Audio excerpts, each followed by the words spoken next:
Good morning, everyone.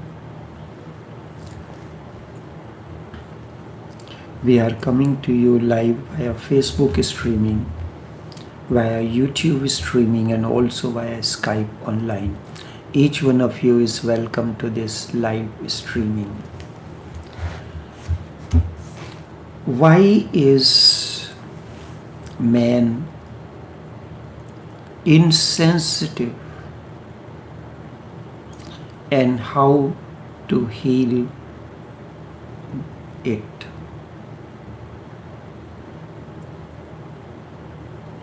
Questions relating to the sutras of Vigyan Bhairav Tantra.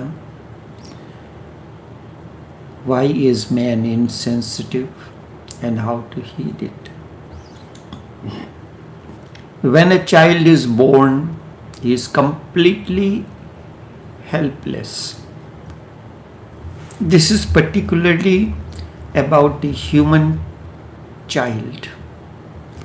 When a young one of the cow is born, or any animal, I have seen with my own eyes, within less than half an hour,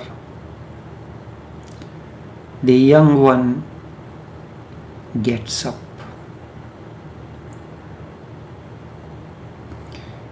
Within half an hour after it is born, it gets up. Human child is completely helpless. He has to depend on others to be alive and to remain alive. This dependence becomes a bargain. The child has to give many things in this bargain, and sensitivity is one of them. The child is sensitive, his whole body is sensitive, but he is helpless. He cannot be independent. He has to depend on parents, on families, on society. He will have to be dependent. Because of this dependence and helplessness, the parents, the society goes on forcing things on the child which he has to yield. Otherwise, the child cannot remain alive. He will die. So he has to give up many things in bargain. The first very deep and significant thing that child has to give in bargain is sensitivity. He has to leave it.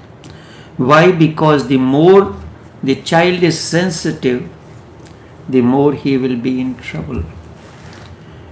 The more he is vulnerable. A slight sensation and he begins to cry. The cry has to be stopped by the parents, and they cannot do anything.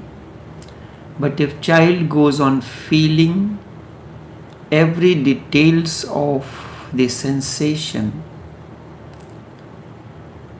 the child will become a nuisance. The children do become nuisances, so parents have to curtail their sensitivity. The child has to learn to resist. The child is sensitive. His emotions are hurt. He wants to cry. The parents force him to stop crying. This is very common seen in every family.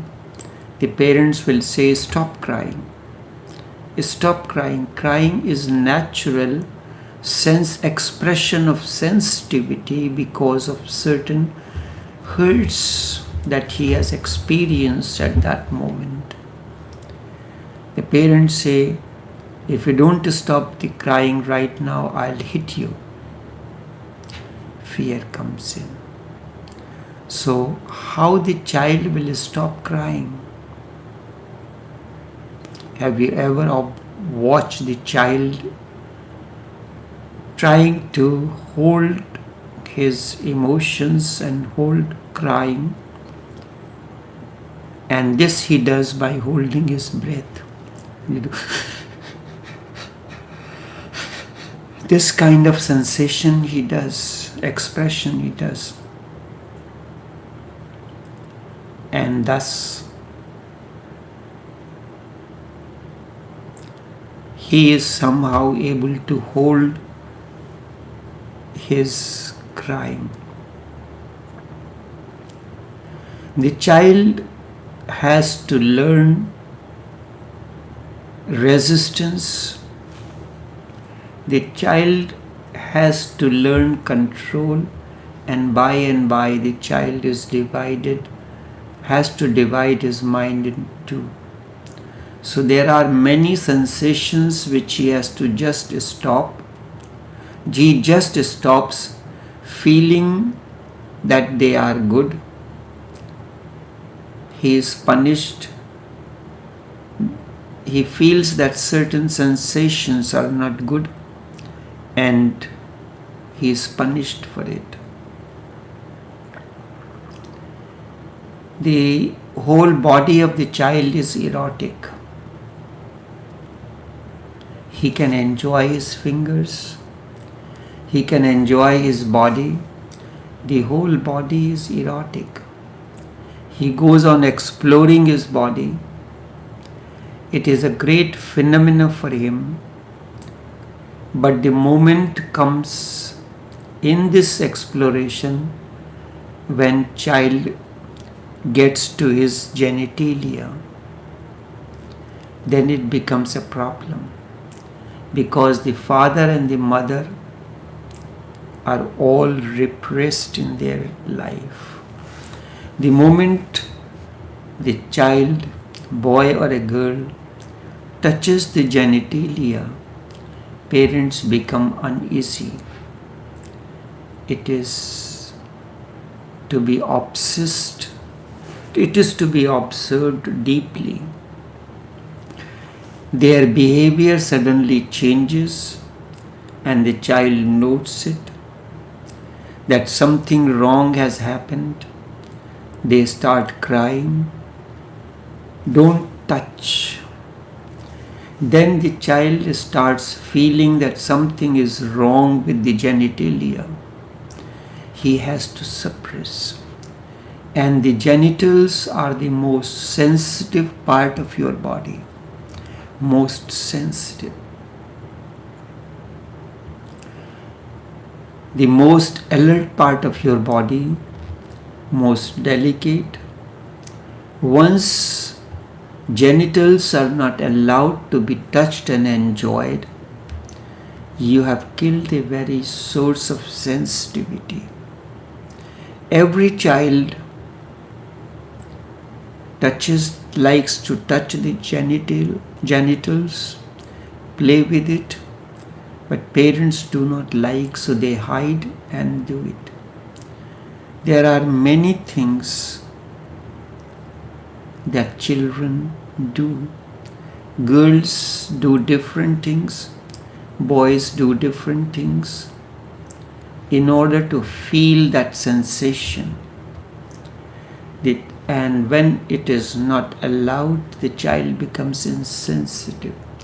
The more he will grow, the more he will become insensitive. This is the first and the foremost reason. So first there is a bargain, necessary but evil bargain.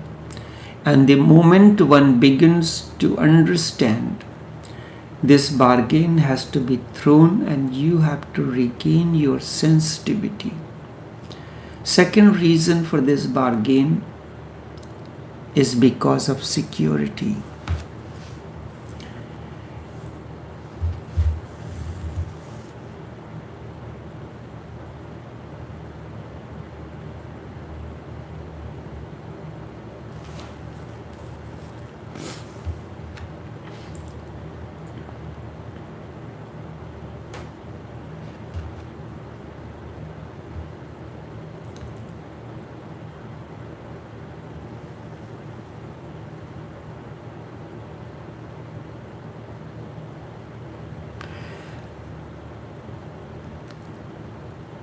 we become very insensitive towards the children.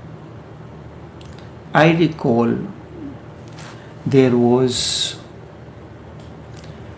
time when children were growing and I was struggling for survival doing the business. So as usual, I get up in the morning. The children has to get ready to go to the school. So they are getting ready. You are getting ready to go to the work for 8 o'clock. Children's school starts 8 o'clock also. So they are preparing themselves. There was less interaction between the two.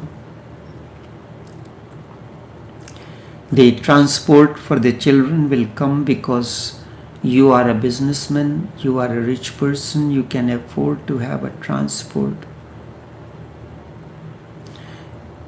arrangement to drop and pick up the children from the school.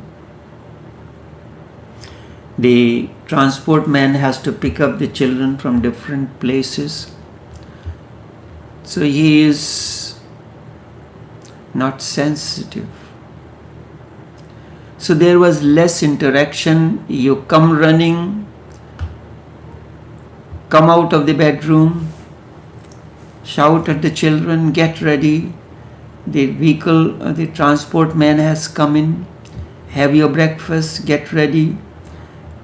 This is how the life goes on. Then one day I thought, is this way I am doing all this for children, for living? But something is missing. What am I doing like this? So then I decided two things. Number one, I will prepare the breakfast and lunch for the children. And second thing, I will drop them in the school and I will pick them up from the school. So I had to make some arrangement that one of the worker will open the factory at 8 o'clock. So she was given the key.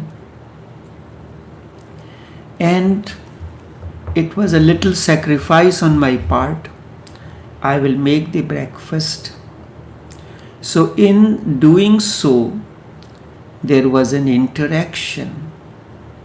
What you would like to have for breakfast today? Or the children will say that yesterday you made the thing that was good. And at that time, I had the car and I put up the system in that. So it is playing the radio and one of the channel that was empty, you connect your microphone and you can make the announcement. So I used to give them a little thing, ladies and gentlemen, boys and girls, be ready for the flight. We are taking off from here, to make the things interesting for them. And now the breakfast is being served. And when the breakfast is being served, the two of the children will sit down and eat the breakfast in the car. So there is no rush at home to eat, and so then they will go home. They will go and drop them at the school. Then in the afternoon, I'll pick them up and then come back to the work. Then it happens after picking them up from the school, drop them at home, the maid is there, and I had to rush back to the store. The business one used to close at 4 o'clock, the next one at 7:30 or 8 o'clock. So by the time you reach, so at least there was some kind of interaction. So then I will inquire, how was the food yesterday? what you would like me to do the next day, and things in whatever way I could interact, I did that.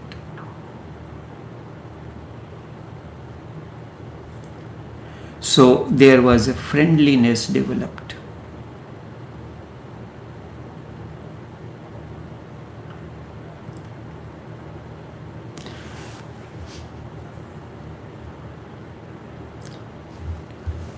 But this does not happen naturally.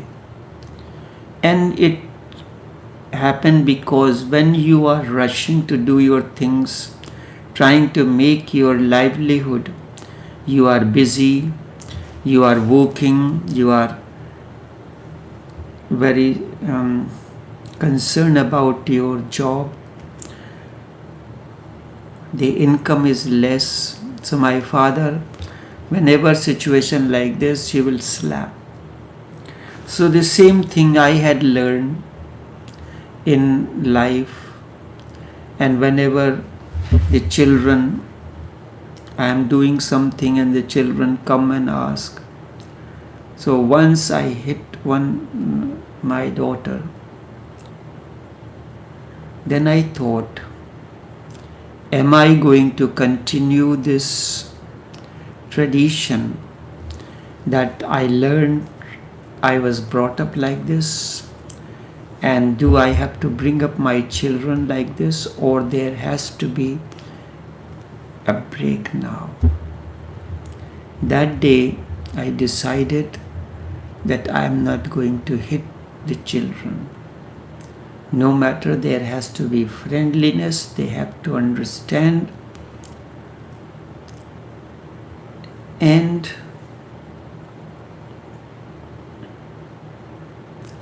the things become changed. Even now at times, with due respect, the two children buff me up if they find that my point is not right, because they are grown up.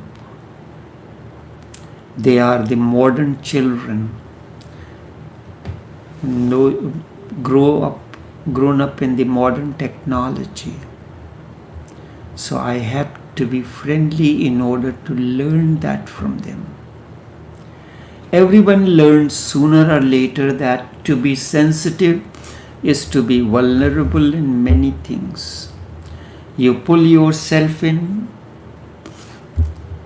you create a barrier around yourself as a safeguard, as a security measure. Then you can go on through the streets. Beggars are begging. They are dirty, ugly, slums, but they do not feel anything. Do you not really see it? In this ugly society, one has to create a barrier around himself, a wall, a subtle, transparent wall behind which he can hide everything. Otherwise, one is vulnerable and it will be very difficult for him to continue to live. That is how the sensitivity sets in. It helps you to be in the ugly world without being disturbed. But there is a cost, and the cost is very high. You are at ease in this world without being disturbed, but then you cannot enter into the divine, into the total, into the whole. You cannot enter the other world. For this world, insensitivity is good, but for the life beyond, sensitivity is needed. And that begins to create problems. If you are really interested in entering the world, you have to create sensitivity. You will have to throw away all these walls, these securities, the invisible walls. Of course, you become vulnerable. I have heard Mullah Nasruddin was dying, and he said, when I die, you create a mausoleum around my grave. It should have a gate but no walls. And when you finish, lock the gate and throw the key in the grave. These are the invisible walls. There is no wall around the grave, but there is a gate, and gate has a big lock hanging.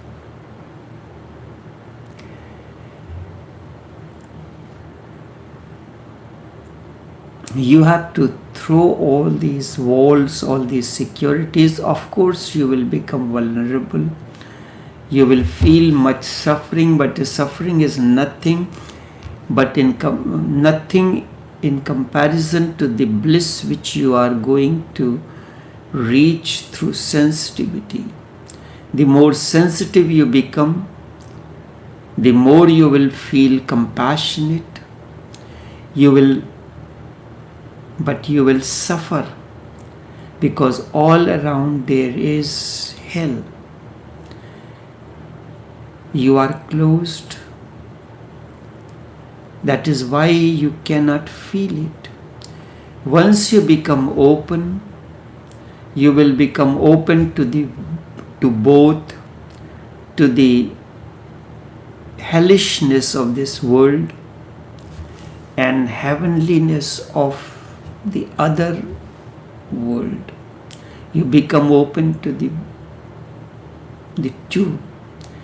And it is impossible to remain closed at one point and open at another, because really either you are closed or open. If you are closed at both. If you are open at both. So remember this: Buddha is filled with bliss and also filled with suffering. The suffering is not of his own, but he is suffering because of others. He is in deep bliss, but he suffers for others. And Mahayana Buddhists say that when Buddha reached the door of Nirvana, the gatekeeper opened the door. This is a myth, but very beautiful. The doorkeeper opened the door, but Buddha refused to enter. The doorkeeper said, "Why are you not coming in? For millennia we have been waiting for you. Every day news comes that Buddha is coming. Buddha is coming. The whole heaven is waiting for you. So please enter." It is reported. Buddha said, "I cannot enter until everyone else has entered before me. I will wait. Unless every single human being has entered, heaven is not for me." Buddha has a suffering for others. Sometimes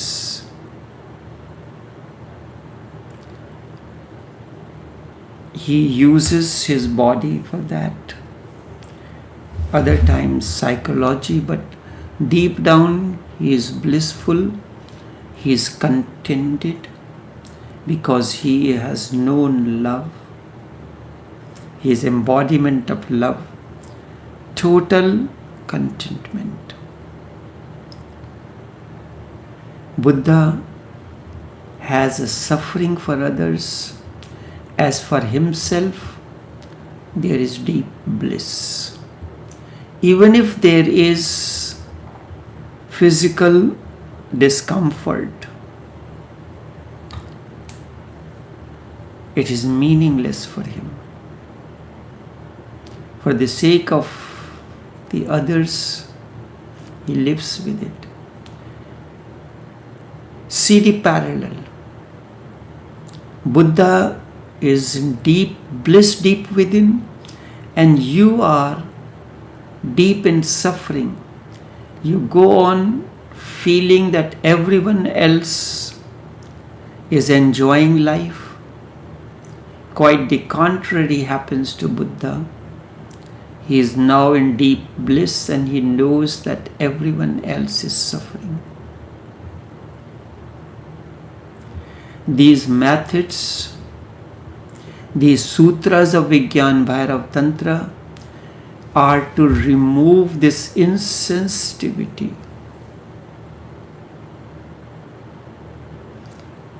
In the next session, we will discuss how to remove this sensitivity.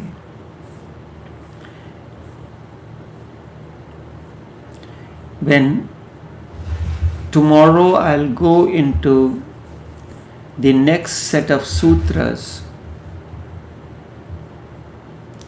towards the untouched inner reality.